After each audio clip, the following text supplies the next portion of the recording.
Welcome back. The United States has tightened restrictions on arrivals as a federal judge blocked a vaccine mandate for health workers. The Netherlands, meanwhile, said the Omicron variant had been spreading in Europe several days earlier than initially thought, and it's unclear whether the first patients had any connection with Southern Africa. Wenna Wong tells us more. The United States is the latest major country to impose stricter measures on travelers in the wake of the Omicron variant. Its Centers for Disease Control and Prevention said overseas arrivals will be required to provide a negative COVID test taken within 24 hours of departure. The new rules came on the same day a federal judge issued a preliminary injunction to halt President Joe Biden's national vaccine mandate for healthcare workers. It essentially expands an earlier block by another federal judge in the state of Missouri. But that one only applied to 10 states that joined together to bring a lawsuit against the mandate, which requires all hospital and nursing home staff to be fully vaccinated by January 4th. And while the world rushed to shut their doors against Southern African nations, the earliest to report Omicron, health authorities in the Netherlands have discovered the variant in cases dating as far back as November 19th. It remains unclear whether these earlier cases had any links with South Africa. This means 14 passengers on a flight from South Africa who tested positive for Omicron at Amsterdam's Schiphol Airport last Friday were not, in fact, the first cases reported in the Netherlands. The World Health Organization has named the Omicron a variant of concern due to its high number of over 50 mutations. Early investigations seem to suggest Omicron is extremely transmissible, but symptoms are milder than other variants. However, global health experts stress it will be weeks before they can fully figure out the characteristics of the variant. Wenna Wong, HKIBC. The mainland has reported 91 new COVID cases, the highest in a month. All of the infections that were confirmed yesterday were in the city of Ulaanbaatar in Inner Mongolia. The outbreak is believed to have been caused by viruses found on imported goods. 3 of the cases involved people who worked in logistics. There's been another fatal school shooting in the United States, this time in the state of Michigan. A 15-year-old boy shot and killed 3 students and wounded 8 people near Detroit. The deputies took a suspect into custody within 5 minutes of the original 911 call. They recovered a handgun from the suspect. The suspect fired multiple shots. There's multiple victims. He's already invoked his right to not speak, so he wants an attorney. He's not telling us anything at this point in time. 3 teenagers, 2 girls and a boy were killed. 8 others, including a teacher, were wounded in the lunchtime shooting in Oxford, 65 kilometers from Detroit. Police say the suspect used a handgun, which his father had bought 4 days ago. A pilot of the late Jeffrey Epstein said he flew notable figures to various destinations when he worked for the convicted sex offender. They included former U.S. Presidents Bill Clinton and Donald Trump and Britain's Prince Andrew.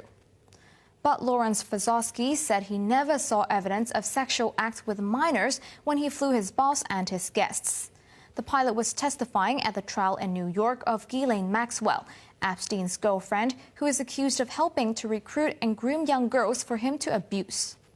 Epstein was found dead in his New York prison cell in 2019 while awaiting trial on sex trafficking charges. Suicide was listed as the cause of death.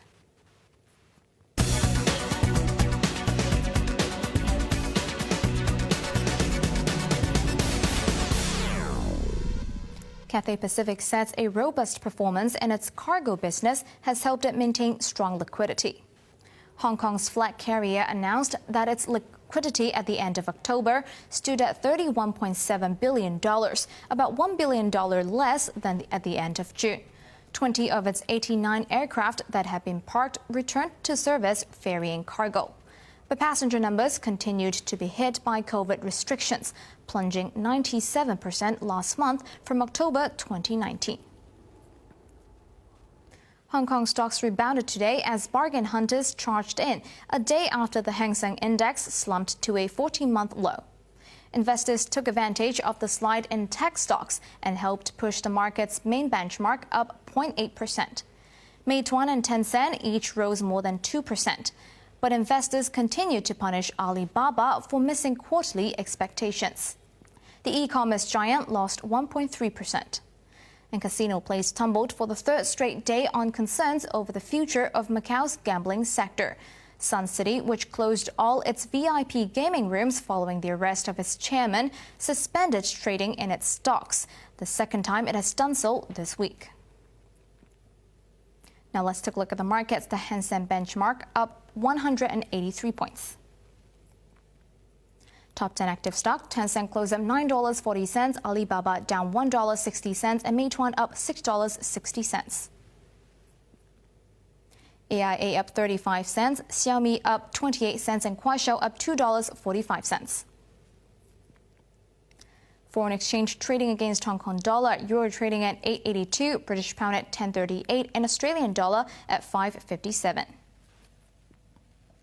And over in the UK, the FTSE 100 is currently up 102 points. There's been a change in management for iCable. Henry Cheng is now board chairman, replacing David Chu, who remains vice chairman. The news followed a recent takeover of the pay TV firm by New World Development, which is owned by Cheng. A subsidiary company of New World now controls 72% of iCable. Moving on to the weather now, it will continue to be cool tomorrow. Temperatures will range between 14 and 20 degrees. You better keep your jackets ready for the next few days, since the mercury will remain low until it gradually gets warmer again next week. And now let's take a look at the weather around the world.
That's our main news for Wednesday night. Tune in for more news at 11, which will be my last show with HKIBC. I'm Almond Li, and I'll see you later.